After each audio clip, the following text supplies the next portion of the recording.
Good evening and welcome to High Five Reloaded. I'm your host, Crystal Gift. For those of you who have been following our program religiously, I thank you, and I thank you for joining us tonight for the next hour. This evening, I want to deal with another area of civic society's involvement, how we as a people could help ourselves. Now, I'm actually talking about a rather fiendish individual that lives among us and is quite capable of wreaking havoc on our lives.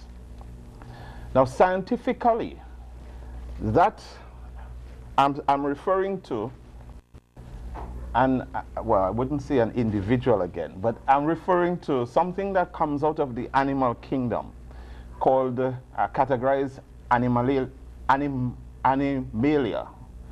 phylum Anthropoda, class Insecta, order Bacteria, family Calicidae, genus Aedes, subgenus Strategomniae, and species A. aegypti. Originally out of Africa, it is today to be found in tropical and subtropical regions throughout the world.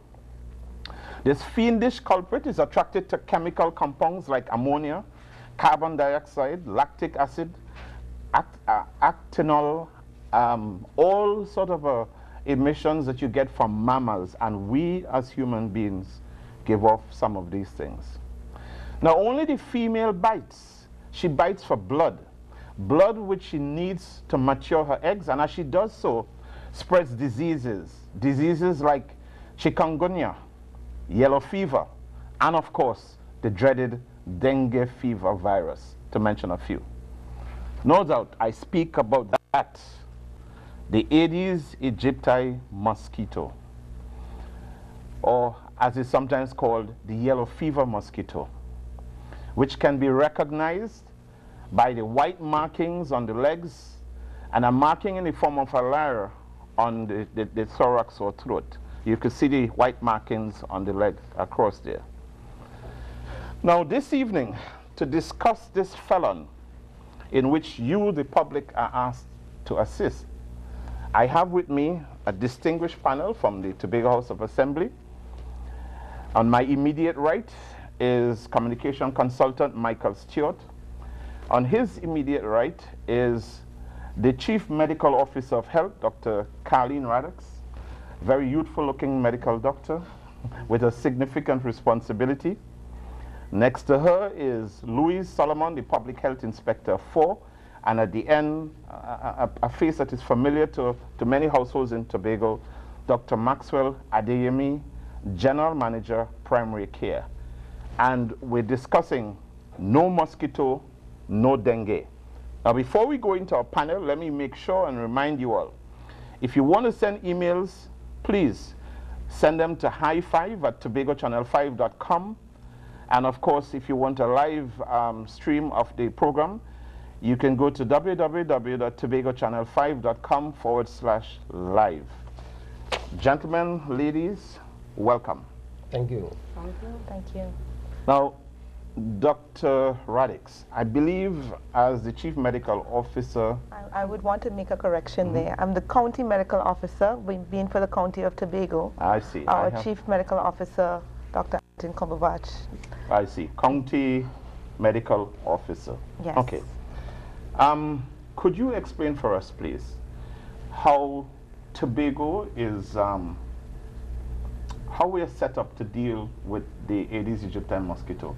In fact, I believe, is it correct to say, if I may ask you at the onset, whether we have a dengue alert in Trinidad and Tobago, and to what extent have there been discoveries of cases in Tobago of the dengue mosquito? Okay, well, let me say good night and thank you for having me on the program. In terms, yes, we do have a dengue alert. We do have a dengue alert within the Caribbean region. Actually, CAREC put out a dengue alert on the 2nd of August, I believe, to heighten our response to dengue. But we've had increased cases of dengue now since the middle of last year in Tobago. And we've been dealing, it's been an ongoing issue dealing with dengue fever, increased cases of dengue fever. Of course, more recently in the news, we've had severe cases, and so there's been an increased response, but it's been an ongoing issue. If we talk about numbers of cases, in 2010, last year, we had a total of 847 reported cases in Tobago, which was a big jump from previous years where we had less than 100 cases being reported. So throughout, and this is not just in Trinidad and Tobago, throughout the region we've been seeing increases in dengue fever, and we've had a regional response. In terms of what we're doing to control, and the focus of this program is controlling the vector. The best way to control the disease is to control the vector that causes the disease. And I think I will let Ms. Solomon talk a bit about what we're doing in terms of public health measures to control the vector. All right. Now, could you explain for me, Ms. Solomon, your role in the scheme of things in terms of the department you head and its responsibility? Okay. Well, good evening. And we are at Public Health is about prevention. Generally, we spread the message of prevention. So when we're talking about disease-causing vectors, we think about prevention. At Public Health, we like to look at it with two approaches, what we call the proactive approach and the reactive approach. And I'm talking specifically here now to dengue. The proactive approach is what we do every day. As Dr. Radix has said, that is something that is here with us all the time and is something that we do every day. It is as simple as when we see the perifocal workers going from house to house, seeking the vector to identify and destroy its breeding places. In addition, we just need for people to understand that it cannot be done with just the input of the public health department, because it is something that is a community-based disease. And it is, the whole community is affected by whatever happened, and of course it's one of our communicable diseases.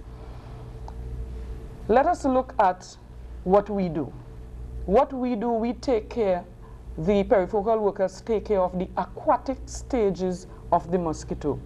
As we are well aware, mosquito, there are 4 stages in the development of a mosquito.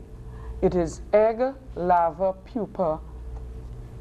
Those are the aquatic stages, and then we have the adult stage. When we go seek the source, the breeding places, as we call foci, they are destroyed. But we can only destroy that which we see when we see them. It is up to the householder to understand that there's no mosquito, no dengue, no yellow fever, and by extension other diseases. But let us stick with dengue. So sorry, you mean there is not yet? Sorry, I didn't quite understand. No, I'm using the theme. The theme says no mosquito, no dengue. So if we keep the mosquito out, we keep dengue out. Right, okay. And by extension, the other mosquito-borne diseases. Good. Yeah, so we continue. The other thing that we do, we are involved with house spraying. House spraying, when we identify that we may have the vector or a disease case in a particular environment, we do house spraying. We call that residual house spraying. That is part of, and that has been ongoing. In addition, we have what we call a source reduction campaign. The source reduction campaign is heightened in the reactive phase, but in the proactive stage, yes, we have it ongoing, where we remove white waste and any articles that are likely to hold water that would breed mosquitoes.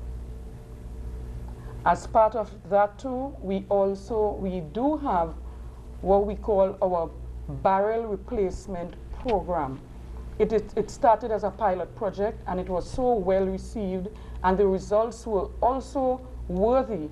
So it went on. You know, it just spread through Tobago. And as a matter of fact, some in Trinidad, they are now looking at the program to adopt it because it was so useful. What this is about, it has to do with the removing of the breeding places. Our survey showed, our statistics showed that the Aedes aegypti, the most popular breeding places were barrels in people's homes.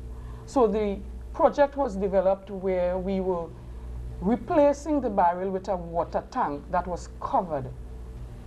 The department has an arrangement where we subsidize the cost of the water tank.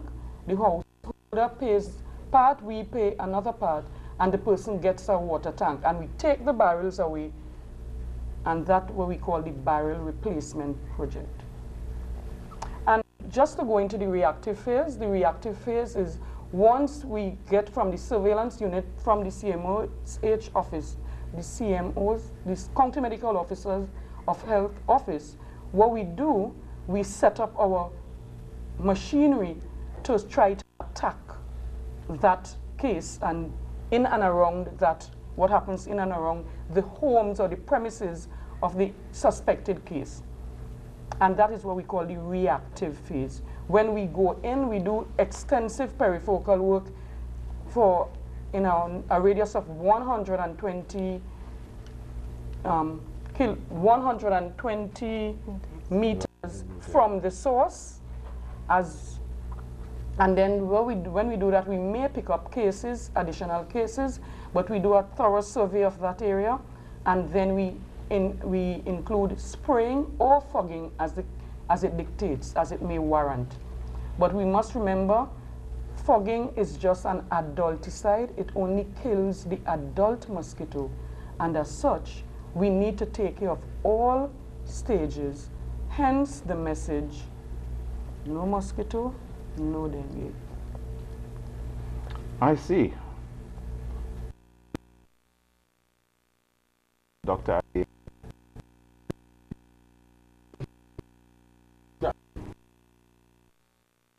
Sorry. We don't. Yes. They don't have the symptoms yet. Right.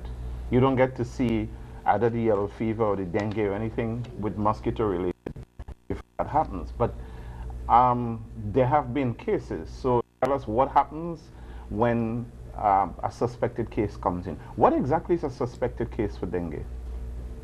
What are the symptoms? Okay. Let me go a little backwards so that people will understand. As we know, dengue is caused, or the virus that causes dengue is carried by the mosquito. And the name of the virus is called flavivirus, and there are different types. Type 1, type 2, type 3, and type 4. It is safe to assume that we have all the 4 types right now in the Caribbean. We used to have type 1, 2, 3 before. But whatever the types are, all of them could lead to serious consequences if they are not properly identified and managed. And by serious consequence, you mean death, ultimately? It could. Fatal. What are the symptoms of dengue? What are the things that you look out for? The most important thing is that you have a high-grade fever, especially in the first initial stage, which may subside after 2 days. And the fact that it subsides does not mean that really you are not in danger. But you look at fever, high grade usually, you look at headaches, you look at muscle pain, you look like what they call retroorbital pain, which means pain at the back of the eye, yeah? Nausea and vomiting, yeah? And those are the early signs that you really see, and we say that in that case you say that probable dengue. And when we notice that, we'll try to, okay, listen, go to your health center. All the health centers in Tobago, from southwest, north side, windward, they are all equipped. The nurses are well trained, the doctors are capable of dealing with all this scenario. And once you get that, you will be treated rarely, you know, and tests will be done. Yes, okay. Okay? Tests will be done. And if you're positive, then you'll be informed. Okay? Now, subsequently, the major treatment really is that you have to have a lot of bed rest, a lot of fluid, and use Panadol most of the time. And really, because the virus has no treatment, right? Okay. Now, if that initial stage is properly managed, then you are okay. But if it is not properly managed, and you go into other warning signs of progressing disease, then that is where the problem is. And in that case, you have to go to the hospital. You'll be referred to the hospital. What are the warning signs that we have to look out for? Okay. Let me just stop you a minute. Okay. We're going to take a break. And for those of you listening to the program, perhaps you'll get your pencil and paper or pen and paper, so that you can make a note of the warning signs as we continue on the program after the break. We take a break here now.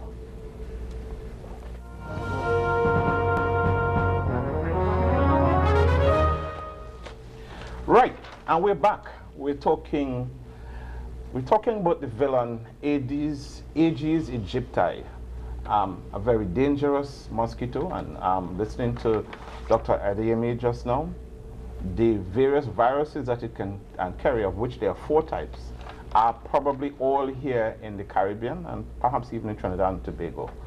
We're dealing with the topic, no mosquito, no dengue. And before we took the break, Dr. Adeyemi was about to tell us about the warning signs for dengue, the warning signs. So if you're at home, take a note. Some of the stuff we've already discussed we'll go over, but make a note of what these warning signs are, so if you see it, you know how to take action. Because among the things he said is that there is no treatment for dengue. Apparently, you're going to have to let it run its course to some extent. Doctor, the warning signs. Okay, apart from the other signs that I mentioned before, in addition, you have these warning signs, which is persistent abdominal pain, persistent vomiting, clinical accumulation of fluids, which are swelling sometimes on your feet and other areas, mucosal bleeding, okay, where you start bleeding from different parts of the body, usually nose bleeding, sometimes bleeding in your gums, vomiting blood or passing out blood, you know, a lot of abdominal pain. Sometimes could get neurological symptoms in which they get confused and they get restless, and some, especially in children, they could have seizure, seizure and fits, you know. You could also have liver enlargement. And in children too, there's what they call an atypical presentation, which is now being seen in some children now, where they will have liver enlargement and sometimes what they call myocarditis. It will affect their heart as well. Okay, so those are Doctor, you know, these warning signs are not just for dengue. This is when dengue is getting out of hand. Right. Yes. It's getting, So let's back up a bit. Hold on a minute. What are the warning signs for dengue? Before we get to the, perhaps... and I'll intervene. Yeah. When we talk about it as the warning signs for us as clinical persons, that this is a serious case of dengue. That is what the warning sign is. Because I don't know. So the warning signs for the persons are to know that when you have these symptoms, the first set of symptoms tell you have dengue. When you have these symptoms, you should go to the hospital. Well, I should hope that the public doesn't wait until it starts bleeding through the skin or noses before you go to check out the first original symptoms. Right. So we know how it is. Sometimes if you have fever and body aches, you may feel it's a flu and you may stay home. But given that there is no treatment for this thing, and that it could get as bad as this before you even get to the really, really serious stage, it perhaps is prudent that you do go to the hospital. Well, I want to really encourage people to go to health centers. Yeah. We have health centers spread throughout Tobago, and particularly in Canaan, where it goes up to 8 o'clock. And because when people keep going to the hospital, it inundates the hospital system with the resources. So they're out of the health centers and walk-in centers, we have about 20 of them in all. So basically, whereas before it was always go to the hospital, The mantra now is go to the health center. Go to the health center or your doctor. Or your Unless you private have doctor. some of those warning signs, then you should can go to the hospital. Directly to the hospital. Right. Exactly. Go past go and go directly to the hospital. Right. So, and that is critical for people to understand that and to respond in that way. The other way that we want people to respond is to take some responsibility for their own situation and their own circumstances. Because when you are operating in your home, you are the best person to be able to pick up on the areas that mosquitoes could breed and multiply and become adults. While the public health could do their part, we can eradicate the mosquito. If we have no mosquito, then we do not have dengue. And particularly the dangerous one is the dengue hemorrhagic fever that we're very concerned about, because dengue is always with us, and this is something that we need everybody to understand. It's always with us throughout the entire year. It peaks, however, particularly during the rainy season. And because that happens around the rainy season, we have just heightened our awareness program that's going to take place. We are also collaborating with a number of agencies to help the residents in what they themselves doing. So we are collaborating with CPEP will be now going on cutting grass, and particularly abandoned and vacant lots. Not lots that people are living on but would not cut, but abandoned and vacant lots where we do not know who the owners are. CPEP would be assisting us. We've met with them and they've given us their full support with that. TIMA is also helping us in distribution of flyers and brochures as they go to homes in the education and sensitization program. And we are hoping to also team up with the media, because you know that the media would have a particular powerful influence in helping to turn people's minds and attitudes and so on. Mm-hmm. Do you want to read out for me the health centers that are functional now throughout Tobago, to which the people can go, the public can go? Well, okay, so we have, let's take these, Mountain, Georgia. Should be the walk-in clinics. Right, the walk-in clinics would be Roxborough, Scarborough, and also Canaan are the walk-in clinics. Sorry, where you can just go there without appointments and go. This is not a clinic necessary. It is where you can just walk in Monday to Friday. Anything that you want to deal with, even if it's to test your blood pressure and so on, or you're beginning to have symptoms that you think you want to have double checked, you can go into those walk-in centers. That is Roxborough, Canaan, and Scarborough Health Center, the walk-in centers. Those after 4 o'clock, they would go till 8 o'clock. So right? What are the others? The health centers, now you have Mountain George, you have Pembroke, Belgarden, Delford, Speyside, Charlotteville is coming on stream, Lance for me is an outreach, Bloody Bay, you have Palliative, Castara, Mariah, Runnymede, no, sorry, Mariah. Golden Lane is going to be open soon. It's open. Well, it's open, sorry, but it will be commissioned soon. Lekki too. Hold on. Let's deal with what actually exists and what actually has been set up and running. Right. You keep mentioning to come only two to come soon. Charlotteville and Golden Lane we mentioned. Right. But Lekki too, Plymouth, Black Rock, Bethel, Buku. So what's the difference between the health center and the walk-in center? Okay. Doctor. And you all can jump in, but the health centers have regular clinics that run. So they make their clinics to treat with chronic diseases, clinics for pregnant mothers, clinics for children and so forth. So there are regular clinics that run. And that is where they... At all of the health centers. Yeah. But the walk-in clinics are clinics that run parallel to those other clinics. The centers that have the walk-in clinics have doctors who are there to see persons who walk in with an issue. So if you're having an issue, you're having whatever symptoms right now, you're feeling ill, you walk in and you see the physician. Dr. Adeyemi. Basically, what the walk-in clinic means that there's like a emergency situation type of, attendance anytime that the clinic is open from Monday to Friday. First, and that is it that these walk-in clinics open for longer hours than the health centers? They are open from 8 to 4 every day. Except Canaan. In Canaan, up to 8 o'clock. Scarborough up to 4 o'clock, and I need to plug into there. I think Scarborough Health Center that is just recently opened is underutilized, so we more or less advise people, instead of rushing to the hospital on the 4th, utilize the Scarborough Health Center. Perhaps you might find greater utilization if you will Right, until it 6 is instead of 4. Right, I think that is coming on stream, but for some staff challenges, that should be coming on stream very shortly. Then we have walking clinic also in Roxborough, and they open up till 4 o'clock every day. All right, so you have walk-in clinics, walk-in centers. Yeah. What is the main difference between a walk-in center and the health center?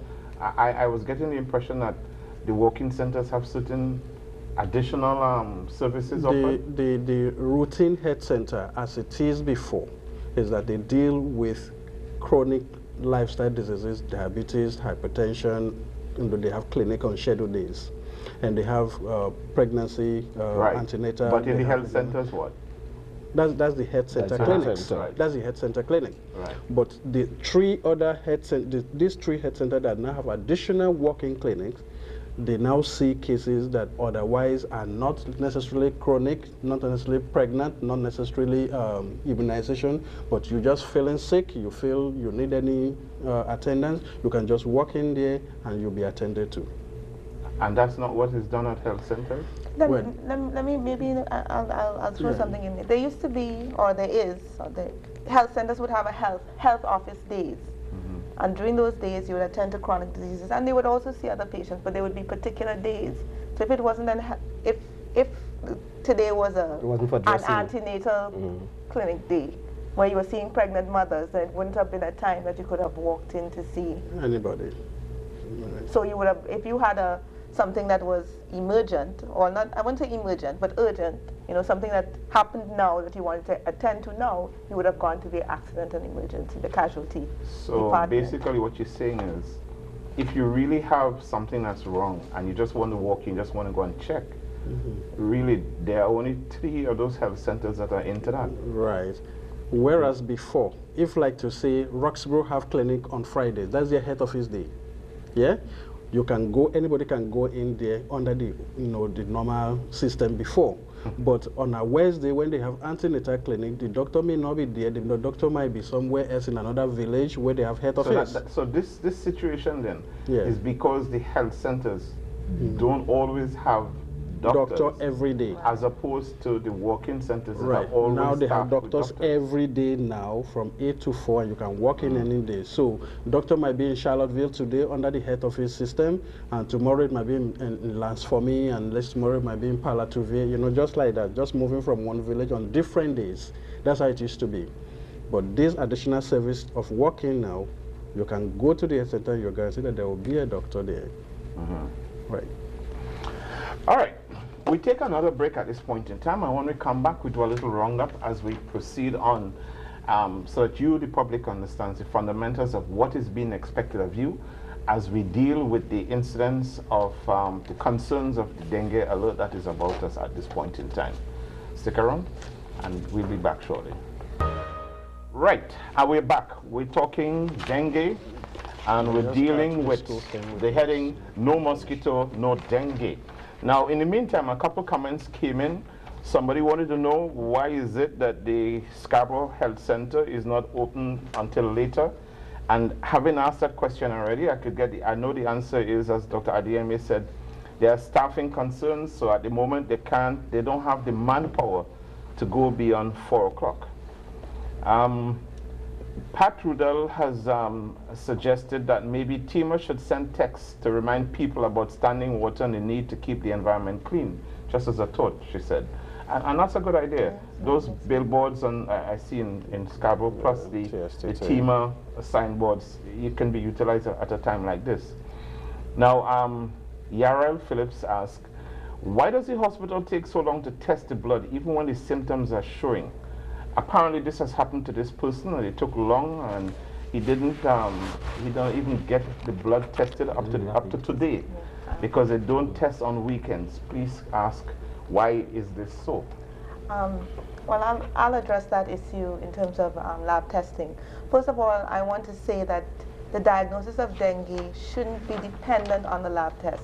lab test confirms. But once we see a clinical picture of dengue, we should be managing as such, letting people know of the warning signs, and we do testing so to confirm. But if we see a picture that looks like dengue and the test comes negative, we'd still look and follow as if that case is dengue. Now, the testing that we have in the lab is an antibody test, and I don't know if... Meaning? Meaning your body responds to a disease. So you get a disease, and usually we call that the antigen, and then the body develops a response, and that is the antibody. Some lab tests may test for the antigen, and some test for the antibody. And depending on what antibody there is, will tell you what the body is likely responding to. What disease? No, the point is the antibodies take time to come.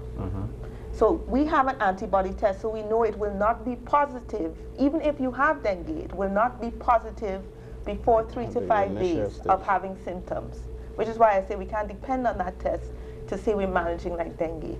So we cannot, if we do a test on day 1 and it's negative, we can't say, well, it's negative, because we know that test is designed to pick up the antibodies, which could take 3 to 5 days to materialize. Exactly. So protocol says that we ask persons to come during that time to take the test. That has nothing to do with if we think that you have dengue. We would want you to manage the symptoms in the same way, take the rest, the fluids, the Panadol, etc. And really, there was a question that was raised in Trinidad in the media today, that somebody said actually doesn't have the standardized testing ready, that we test for antibodies where we should be testing for the virus itself. You understand? So somebody was making that point in the news just as I was coming into this place this evening, all right? So we look for clinical judgment on the doctor to say, look, these are the symptoms, they fit into this clinical profile, and this is what this diagnosis should be, or probable diagnosis should be, and you should treat as such. Now, it will take 3 to 5 days, like I say, for the antibodies to come up, and then that doesn't mean you don't have dengue. All right, so let me get this clear. If you think you're bitten, if you think you've been bitten by the Aedes aegypti mosquito, well, let's put it, let me back up this way. Try to be sure that you keep your environment clear, because know that if you've been bitten by this mosquito, there is no treatment for same. And that's a scary thing. And you may not know you've been bitten. You may be sleeping and you get a bite and you don't know. So that you may not know that you've been bitten, and if you had been bitten, there is no cure. You just there's a protocol you go through. There's a management. There's a management of it. But it's not like you get a penicillin shot and you kill it. No. So the public needs to know you better keep your environment clear, and make sure your neighbor does it as well, because there is no cure, and you may not even know that you've been bitten by the mosquito. All right? Now, Ms. Solomon, what do you expect of the public to do in respect of being on guard to keep their premises clean? What is required of them? Other than cooperation with the insect vector section. Yes. Persons have a responsibility to have their premises clean and clear, and without foci, without breeding places for the Aedes aegypti. So basically, people need to get rid of standing water. Yes, but it is not as simple as that, because we can look at the obvious, like the flower pot, the vases, the, you know, the cannons and things like that. We have to take it beyond that, because it also deals with the eaves, the gutterings around your houses. If they're clogged, once they are clogged with leaves, etc., once they are, and you may not know. So once you have that, you know, you have the eaves and you don't have the slipper drains, you have eaves and so on, you need to be checking them to ensure that they are not capable of gathering water so that mosquitoes can breed. In addition, though, how long does it take for that mosquito to breed, basically? How after the egg after the egg is deposited, the first stage comes out within 7 days. That's the larvae. The larvae. But remember too that the eggs can withstand drying for up to 1 year. So what? Yes. So when the egg is deposited, so even if you empty the container of hence water. our reason for advising persons when you have a vase or something that we suspect or we found breeding in, we ask you to scrub, to wash it out thoroughly so that you move something that to scour the edges, because the eggs would cling to that container and remain there with, and you know, you put the vase aside and you rest it. Then a couple months down the road, you recognize after the rainy season goes on, you say, no, well, after you realize you have 2 nice flowers in your yard and you pick it and you stick your flowers in there. You fill it with water. It starts, you know, the egg again comes alive, so to speak. All right, because it can withstand drying. But what I want to, you know, in addition to the guttering and so on, simple things that you may not consider, like plastic, a piece of plastic in your yard, anything that could hold water for any period of time. And we recognize right now, the way the rain falling, everything is gathering water for a little while. So sometimes you even have caps, little parts of things that you wouldn't imagine that would hold water. I know it has been reported where in bottle caps, in as simple as a bottle cap, it can also breed mosquito. Once the mosquito is ready to deposit her eggs and she can't find water in the most suitable places, she would find in the next best bet. All right? So coming back to what you asked, we ask persons remember everything in and around your homes, because we say the Aedes aegypti is a domesticated mosquito. That is the one that usually likes to live in and around your household. They like to be where people are. So tell me, let's say I have a home and I think I was diligent, or I need assistance with some water areas on my home. Is there any help that the health sector could provide? Just like how you do it with the barrels and you compensate, or you subsidize, correct? Is there any assistance I can get from the health if I want to have my land checked and make sure that I did a good job, or I have a barrel with some water that I need evacuated or emptied? Of course we do, but we ask people to first look at the community approach. The community approach is what we try to spread, so that persons, you don't always have to depend on the inspector to come or the perifocal worker, because similarly you have a barrel that you cannot empty. Might be some person who is aged or who probably can't. Let us look out for one another, because the mosquito is not going to stay in the house that it breed, that they breed, that it, you know, where they're born and they grow. That means they feed in there. In other words, we do offer any help that we can give persons. People can call the officers. We try our best to assist in every possible way so that the Aedes aegypti is not among us. So what is the number you call?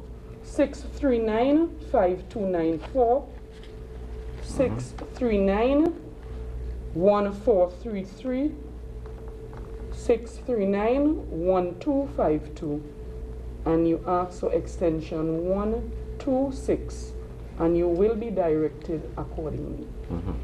Dr. Adi? Yeah, the other thing I want to emphasize really, which is really the theme of this thing, is that we need to create an environment of social mobilization. We need to be each other's keeper, you know, in as much as you want to keep your surroundings clean. There are other areas, like I've indicated here. You have things like the tire shops, you have the derelict cars and people who are in scrap yards. You have flower pots, and even in the schools where children throw their bottles all over the place and stuff like that. And we all need to get involved in making sure that these places are clean. And I always want to refer to the example of what was done in one of the South American countries, where actually on any given week there's a dengue eradication day that is devoted in all the schools, where all the school children within 100, 200 yards to their school. They look around and they clean all their surroundings, empty all the cans, whatever it is they have. And I think that is the kind of approach that we also take in our schools, in our communities, and in our household, and in the business places as well, because it's not only in the household that is important, the businesses are also very important. All right. Dr. Radix, tell me something. It was said before that the spraying and fogging only deals with the adult mosquito. Yes. Is there any treatment to kill either the egg or the larva or the pupa? Yes, yes. There is treatment. Ms. Solomon was speaking about the treatment of waterways. Right? No. Other than emptying out the water. Okay, we have A-bait sand granules. Tamifos is the TA Tamifos, but we call it A-bait sand granules that we put in your barrels. So once you find breeding, once the perifocal worker, we usually, they would find the breeding, you put the A-bait sand granules in the water. That takes care of the larval stages. And I said the larval. Does this affect humans? No, I mean, you're not going to be drinking the water you put it into. Yes, you can drink the water. Yes. You can drink the water that the A-bait was put in. But remember that this would only kill the larval stages. Larval, not the pupa stage. And not the egg. Not the pupa stage, because during the pupa stage, the mosquito does not feed. So the larval stages, when the mosquito would be, you have 4 larval stages in the water. You see stage 1 to 4. And that is when you see them busy swimming and coming up, but they're feeding. But when they get to the pupa stage, it doesn't feed. It just forms the little comma thing, and it grows, and eventually it comes out into the adult mosquito. So is there a treatment for that? At that stage, for the pupa stage? No. There's no treatment for the pupa? No, it wouldn't affect. What you can do is except to empty the water and let it die. Pitch oil or thinners, yeah? Because I thought oil rag. I've always thought that was dealt with to seal the surface area, kerosene, so when they come up, they won't get and that's seal of the thing, and they cannot get oxygen really or air. All right, we're going to take our last break at this point, and this time we're going to do a little summing up of the most important things that you have heard so far. So stick around, get your pen and paper, and let's be sure that we go through what is important in respect of keeping our environment free of dengue. We'll be back shortly.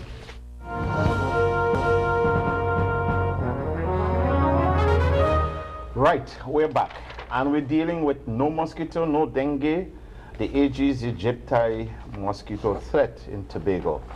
Dr. Radix, let's run through some of this again now.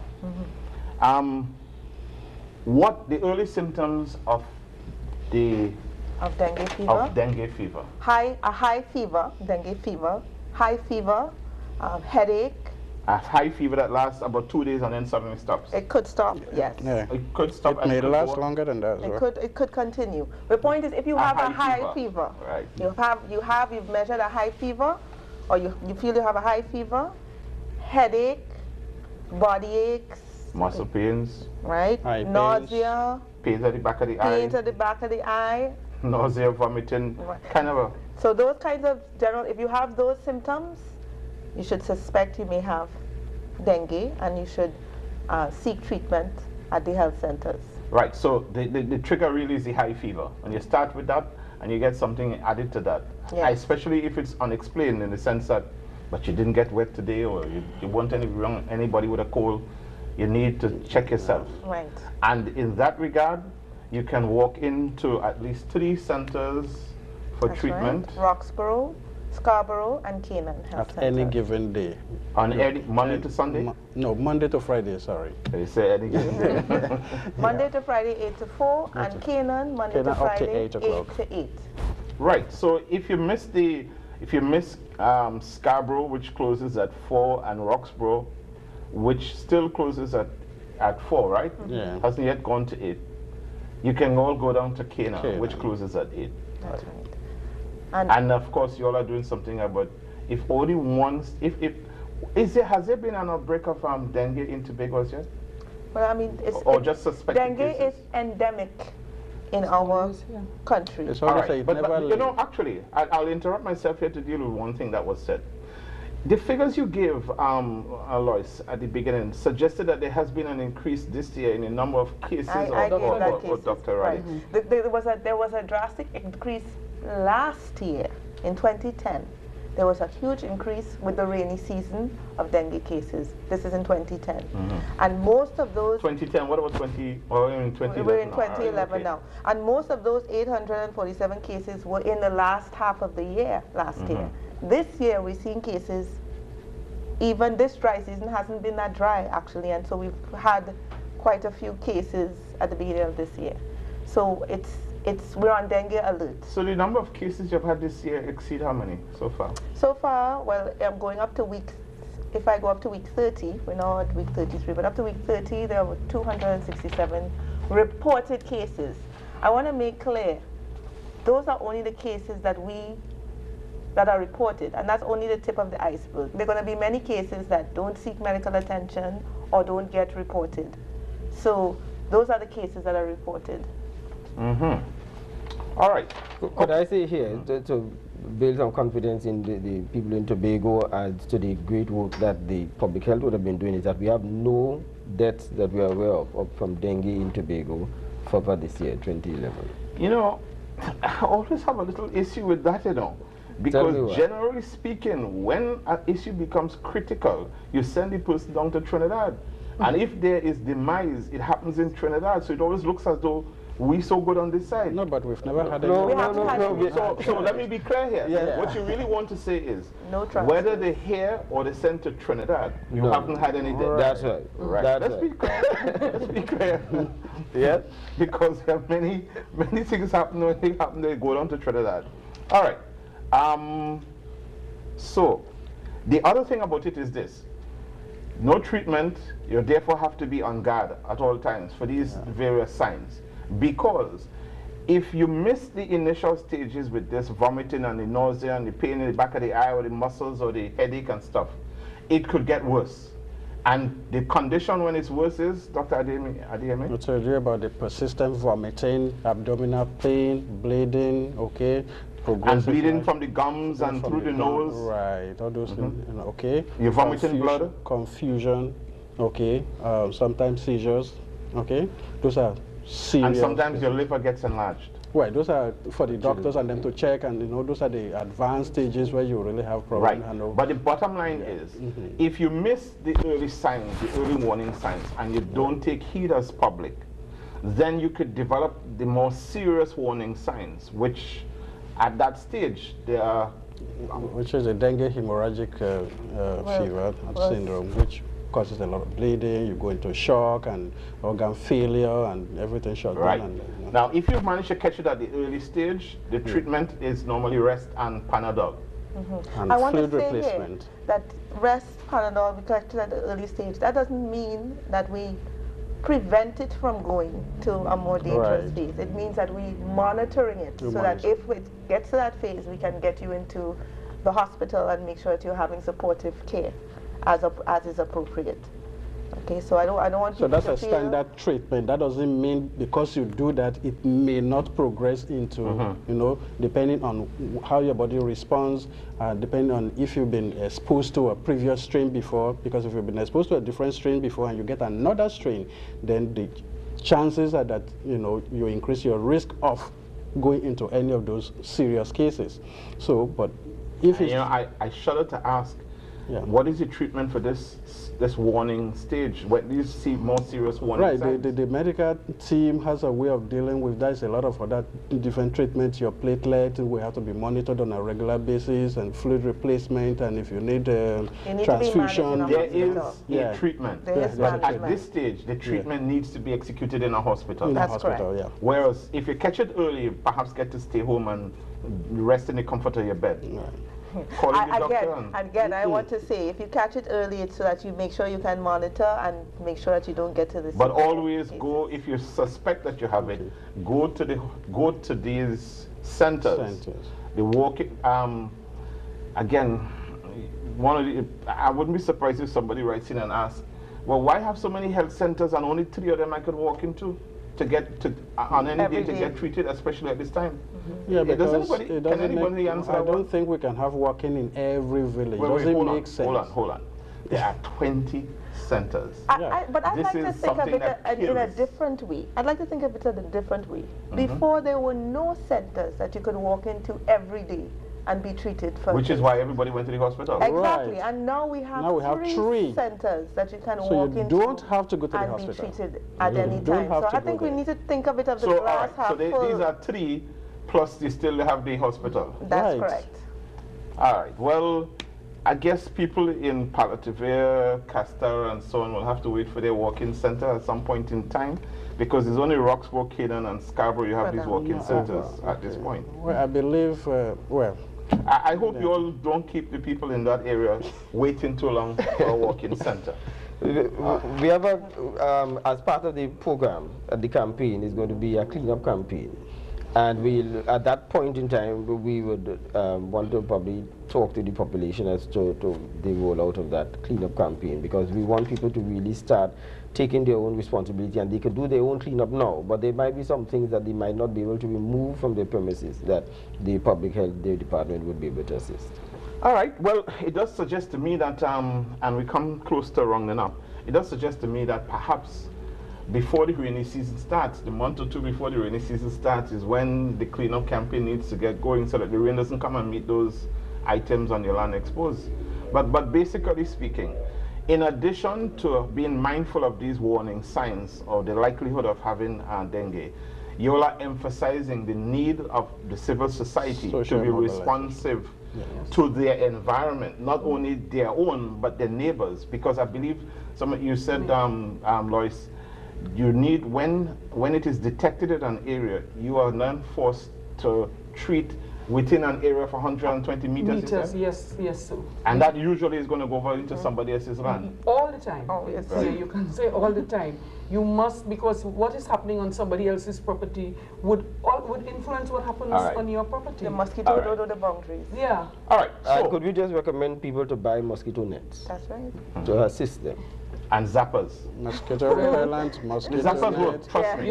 Zappers work. Yeah, but then you think also about the repellent, mosquito repellent. That's I'm sorry, also. they don't work. Yeah. Not unless you have DEET or something with DEET, yeah. and then you have to be mindful of the percentages, and then there then, always yeah, talks but about it- what DEET has in it. But trust me, get a good zapper. It works. And one thing I want to Alright. emphasize, When the we- mosquito bites when you around- just pass it, you don't even have to see the mosquito. Yeah, but just when you're pass it. sleeping, zapper sleeping Yeah, too. trust me. The mosquito bites in the early mornings and late in the evenings most of the time. So a knowledge of that also, when you're going outdoors, okay, wear long pants, long sleeves, wear your socks, you know, and protect yourself from getting mosquito bites. All right, we're close to rounding up, so quickly. Let me hear each of you, your wish, your remonstration to the public out there. What do you expect from them if we are to keep no mosquito, if we are to ensure that there's no mosquito, so that we have no dengue? Dr. Adeyemi. I emphasize social mobilization. Let everybody be each other's keeper. You have a bush around your house or your neighbor's house, make sure you cut the bush. Abandoned houses, make sure you clean them out. Your gutters and your drains, Derelict clean them vehicles. out. Your Look for derelict anything that's vehicles, likely to contain okay, water. you have tires around your house or you're a tire shopkeeper, make sure you rid them of mosquitoes. All right, Lois. All right, he has taken around the house, I'll take into house, so that you ensure that within your household, there's nothing to breed mosquito, and it would breed with water. So if you have the plants, if you have the vases, the flower pots, whatever it is within your home, if you're saving water, catch rainwater to use, and you don't have a tank, but you just have the water and it's uncovered, it will breed mosquito once it is allowed to stand there for a couple of days, and the mosquito has eggs to deposit. So within your household, be alert. You will just look for the little wigglers, whatever you want to call it. We are to embark on a program to teach people exactly what the larvae looks like. Look for larvae in and around your homes. In the aquatic stages, look for them, find them, destroy it. Destroy it. All right. Destroy it. Dr. Ali? Well, I'll give a message to children in schools. I would encourage you in your homes and when you get back to school to look around your environment, look around for things that could catch and collect water, remove them, throw them in the trash, and you'll be protecting yourself and your classmates. All right. And Early Michael. stages of the symptoms, go to your doctor or the nearest health center. And hopefully, the next time the THA's Department of Health is on, they'll tell us that the area from Moriah to Lansome now has a walk-in center that can take people, so that all of Tobago has easy access instead of otherwise. All right, this has been our program for the evening. We're talking dengue. I trust that you've gotten enough to know that this insidious insect needs to be stopped. One aspect I didn't get to, and perhaps we'll have them another time to deal with it, is how you relate killing that insect and dealing with the pollination of plants and fruit trees when you get rid of the bees and all those other things. I mean, we have to find a happy balance somewhere. But remember the warning signs. You don't want to get to the part where you start bleeding blood. So be careful, check your environment, do what is necessary. I'll be out of here for a couple weeks, but when I come back, we will look at both constitutional matters that will become very much in focus and the budget that should be ready in September. So we should have an interesting time upon my return. Have a pleasant evening, enjoy the rest of the week, and go with God's blessings. I thank my guests, Michael Stewart, Dr. Radix, Louis Solomon, and Dr. Adeyemi. Thank you all for coming. Good night to you all.